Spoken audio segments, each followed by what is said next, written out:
Hi y'all, it's Rebecca Michael, and I'm back redoing a video I was talking about in my last video. And this one's on pathological envy and malice, which is a basic overview, but it's connected to the last video I did. So I thought I'd upload it, another one. And so some of the points here are coming from the it's all coming from the research that I've done in 5 years. And really important, the reason why I'm going through this is a very important aspect of recovery. Probably the foundational one is to understand how abusers think. And the reason I refer to it as narcissistic or even psychopathic on a spectrum of abuse or a spectrum of severity is because those are the traits that go along with that type of behavior. So I'm just going to talk about pathological envy leading to malice and entitlement rage. I covered an overview of entitlement rage before, but that's a form of the malice that the malice takes. But the root of it is pathological envy. So in this video, I'm going to just make a few points here as to how you can understand this. They don't think the way we do, so it's really important part of recovery to understand that. So one of their main drivers is pathological envy. And this is born out of the emotional impoverishment. As I said in the last video, they're arrested, developmentally arrested, to adolescence or much younger. And so another way of putting this is emotional immaturity, severely. And so this is what's causing the most of the dysfunction is the shallowness and the immaturity. And they have the following traits. This is all emotional immaturity traits. Impulsivity,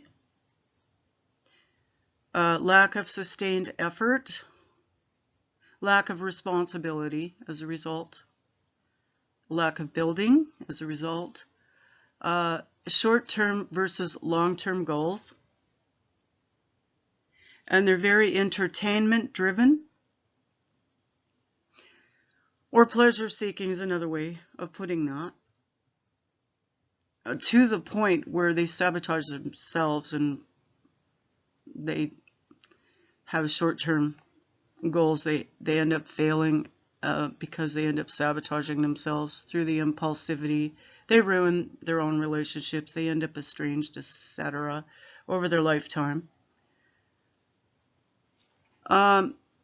Maturity, emotional maturity, you're able to build, you're able to delay gratification for better end goals. And this is something they're lacking. And so this is what we're calling in the research emotional impoverishment, is that lack of development of individuation.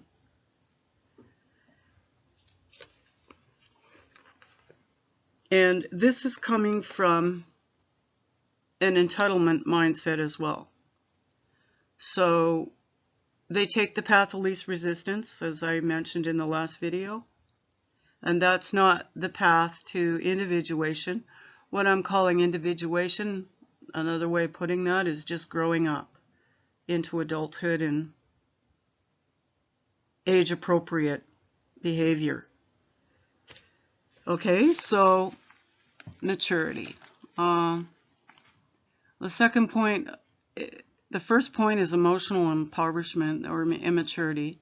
The second point is they compare themselves with others, whereas mature people, as they mature emotionally, learn to compare ourselves with ourselves and beat our own personal records. So we get off of that immature focus of comparing ourselves with others and seeking validation so much from others. As we get more mature, we have a track record, so we're able to self-validate their track record is typically filled with epic failures as a result of the emotional immaturity I just mentioned. So they compare themselves to others to do with things like looks or resources or assets or money, etc. Okay, so this leads next, the third point, comparing self with others is the second one. The third one is it leads to competitiveness with others. They also see others in a very immature light as objects and means to an end. And so that leads to parasitism, or using people, that's another way of putting that, or exploiting them. And this is predatorial. Exploitation is predatorial behavior. But they cover this up typically by mimicking or mirroring people, telling them what they want to hear, things like that, because they learn that they can't show any of this and end up ensnaring good targets that are resourceful, that have assets, that have the things they need that they don't have. And so they need to bait them, and they need to lure them and groom them, etc. Well, this all requires a mask, but we'll get into that in another topic. Anyway, comparing self with others leads to unhealthy competitiveness. There's a healthy competitiveness, but this is unhealthy. And they don't have the required skills to do so because they haven't done the sustained effort, the work. They keep aborting before they end up skilled enough to once again individuate into a core identity that's strong and mature and fully grown, age appropriate. That's what I'm talking about. And so lacking these skills is from taking the path of least resistance, which is the opposite path to individuation. So sustained effort, the ability to delay gratification, these are ways healthy we learn to do as we mature in order to succeed in life. You have to be able to put off things that are going to get in the way, you know. But they kind of wanted a bag, wanted all in the bag to put it in. And it's analogous to the turtle hair story. Do you remember the turtle that sort of plugged away at it? Maybe didn't have the abilities of the hare. They can have incredible abilities and potential. For example, immature. They stay immature. But the rabbit is taking breaks and, you know, sleeping and biding his time and whatever, and the turtle's plugging away at it. Meanwhile, he's not as fast or not as whatever, but in the long run, in the long distance, the long term, he gets there way before the rabbit. I think maybe even the rabbit was asleep. I can't remember the story now, but it's a kid's story. But they didn't get that memo. They didn't get that story. Anyway, so the final thing that this competitiveness, without the required skills to compete, it leads to them becoming underhanded, sneaky, and full of malice and entitlement rage. Because they feel entitled to the resources, the assets, etc., without the work. They're going the path of least resistance, which is the opposite of growth. Even if it's baby steps, it's still growth, right? Sometimes that's all we can manage if we're in trauma, or if we're sick, or we're ill, or whatever. No, it's important to take breaks and self-care. But that's not what they're doing. They get a little, they may, for example, in a relationship, they may be in a relationship, but the effort's not going to be sustained, and the relationships fail. This is one of the hallmarks of them. And they end up estranged because they've used and abused and manipulated people. We'll get into the manipulative tactics, some of the tactics they use later. I'm just trying to lay a groundwork for understanding where they're coming from and how they think. They don't think like us. And by us, I mean normal maturation emotionally. Intellectually, they can be really intelligent. They can be very skilled at many things, very talented. But without the emotional maturation, that's the impetus behind often potential coming into your potential in the other ways, and that tends to get aborted with them. Okay, so all of this leads to frustration in them because they're racking up the failures over their timeline. They're with relationships and with their any goals or work or a school, whatever. It all ends up sabotaged or aborted for entertainment or some other impulsive thing. Infidelity, that'll kill a relationship right there. And so this leads to malice and entitlement rage. And that is what is behind the abuse. So in these people, right? So, which is most of them. And so that can take the form of covert abuse, which is passive aggressive. Things like the silent treatment, stonewalling, so that you can't ever resolve conflict or issues.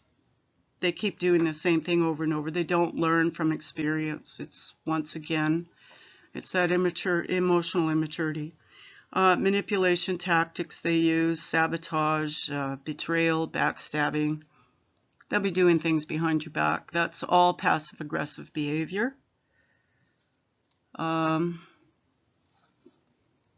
Pathological lying is another, but I'll save that for another video because that's so cardinal of their traits, as is pathological envy, which is why I'm talking about that here, and entitlement rage too. That's what's behind the abuse. But all this works together to form a very abusive person and someone to avoid at a safe distance. And the overt abuses that they can do, well, those are open abuses, such as domestic abuse and domestic violence, if they think they can get away with it.